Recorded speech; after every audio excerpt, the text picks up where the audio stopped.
So she goes over to the View, and boy, did she let it rip. Watch SOT 15. Nobody gets a pass trashing America. Yeah. Puerto Rican Americans, nobody gets a pass degrading people. Nobody gets a pass degrading legal migrants and terrorizing people. Nobody gets a pass threatening his enemies with using the military against them. Nobody gets a pass on inciting an insurrection. Nobody gets a pass on saying he fancies Hitler and wants to have generals like his. Nobody gets a pass on insulting veterans and saying those who died for our country are suckers and losers, except for convicted felon Donald Trump. Yes. This is called normalization. Yes. This is the descent into fascism, if we so choose.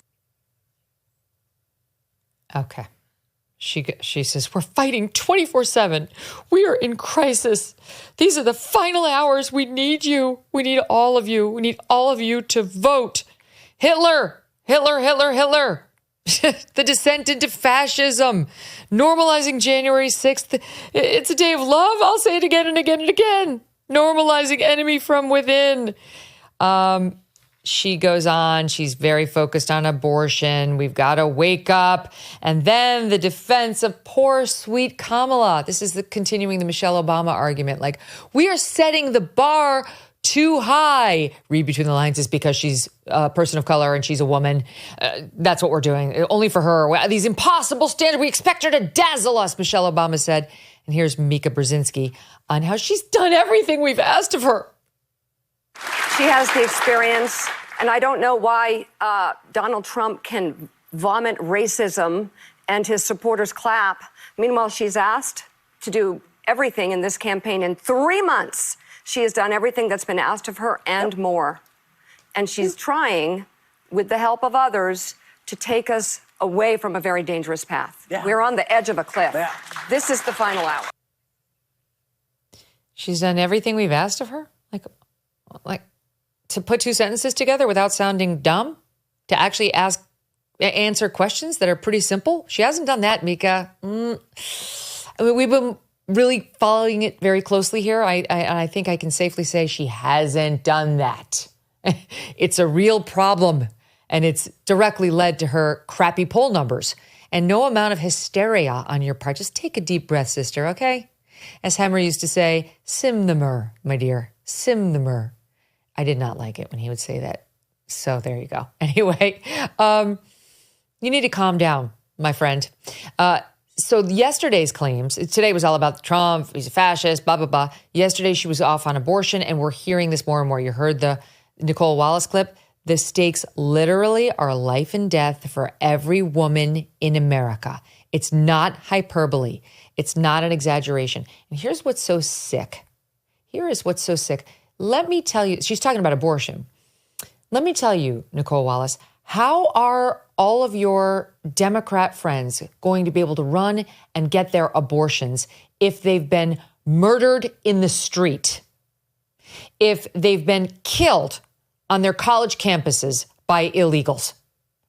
However will they get their abortions if they're beaten to death during a rape by some criminal who's here because of the open border or not in jail because of these soft on crime DAs that the Democrats keep installing? Explain that to me, because I know we're really super focused on being able to snuff out life in the womb, but shouldn't we at least try to keep those women alive long enough to be impregnated so they can make that decision? That also seems kind of important in this election. Team Trump has put out 2 very effective ads over the past 24 or 36 hours trying to get at this point. And one of them involves sweet Jocelyn Nungare, whose name I mentioned in a discussion with Bill Maher on his show the other night. We got into why I'm voting for Trump. And I told him, among other reasons, illegal immigration and the trans stuff. And because of people like Laken Riley, who was, of course, killed on the college campus down in Georgia by an illegal, and Jocelyn, who was 12 when she was taken by 2 illegals and thrown over a bridge after 2 hours of torture. Her mother has been an outspoken critic of the Biden-Harris open immigration policies and helped make this ad, which we've cut in part, for Trump. Watch. Under her being vice president of this country, my daughter's life was ripped away from her. She had her entire life ahead of her. Happy birthday, dear Jocelyn.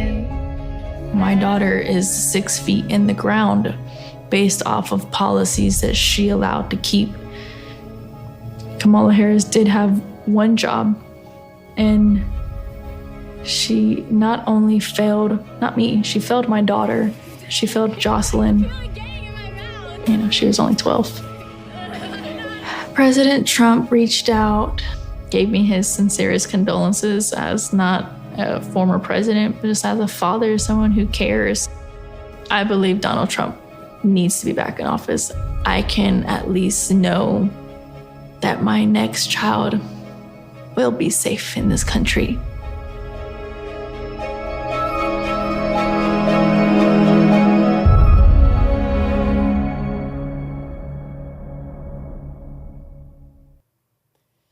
Incredibly powerful and incredibly sad.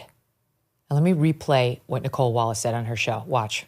Michelle Obama isn't messing around anymore, because with women's reproductive health care and freedoms hanging in the balance next Tuesday, the stakes literally are life and death for every woman in America. It's not hyperbole. It's not an exaggeration. It's what happens next week. How about Jocelyn Nungare, Nicole?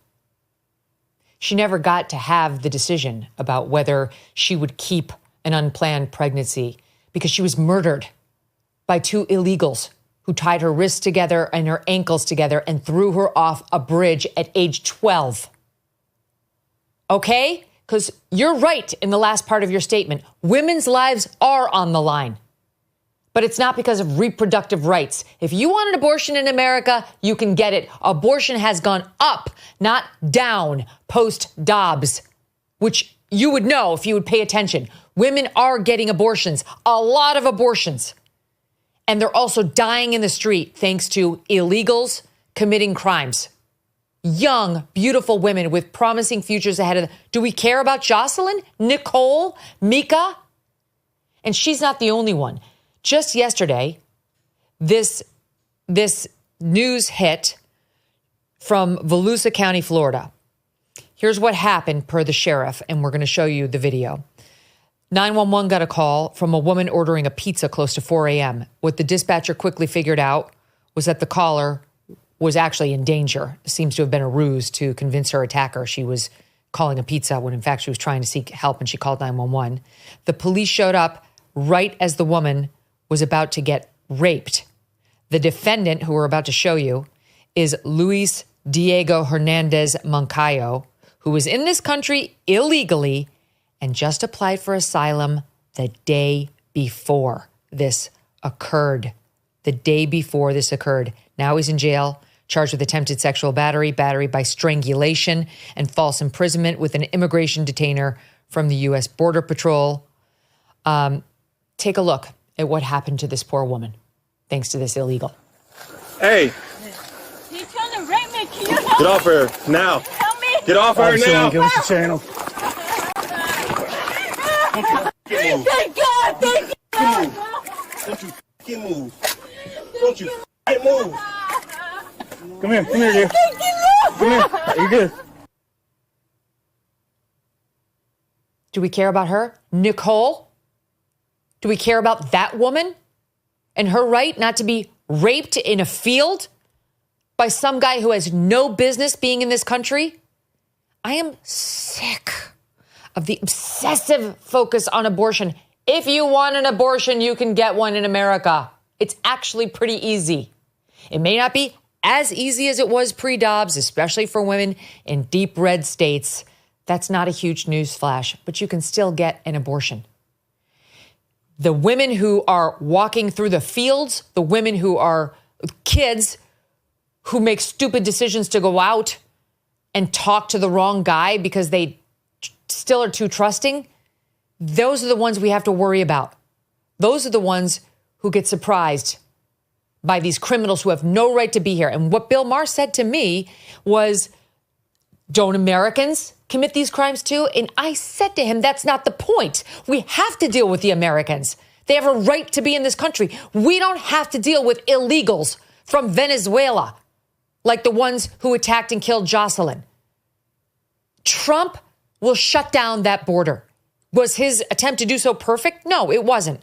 But I'll take 2.3 million illegals coming over 4 years any day over 10.4 million minimum. And Trump's right. It's probably double that. We know 10.4 does not include the gotaways. I'll take that any day of the week. Not to mention the soft on crime DAs who add to our problems. I'm over these women cloaking themselves in some sort of Gloria Steinem odor as though they're our champions. They don't want anything to happen to us when we try to abort our babies. It's just absolutely nonsensical. You know how much my family and I love our dogs, right? I can't imagine life without them. They've got a great life, but some dogs are not so lucky. This is why I'm so glad to tell you about Delta Rescue. This is the largest no-kill, care-for-life animal sanctuary in the world. They've rescued thousands of dogs, plus cats and horses too. And they provide all their animals with shelter, safety, and most of all, love. And they've been doing it now for more than 45 years. Delta Rescue relies solely on contributions to stay open, and giving can bring tax benefits too. Speak with your estate planner about how you can grow your estate while helping animals in need. Check out the estate planning tab on their website to learn more. We love our Thunder and Strudwick, but would love for other dogs who need love and attention and a home to find them too. Visit deltarescue.org today to learn more. That's deltarescue.org. Thanks so much for watching. If you like what you just saw, hit the subscribe button for more clips and full episodes.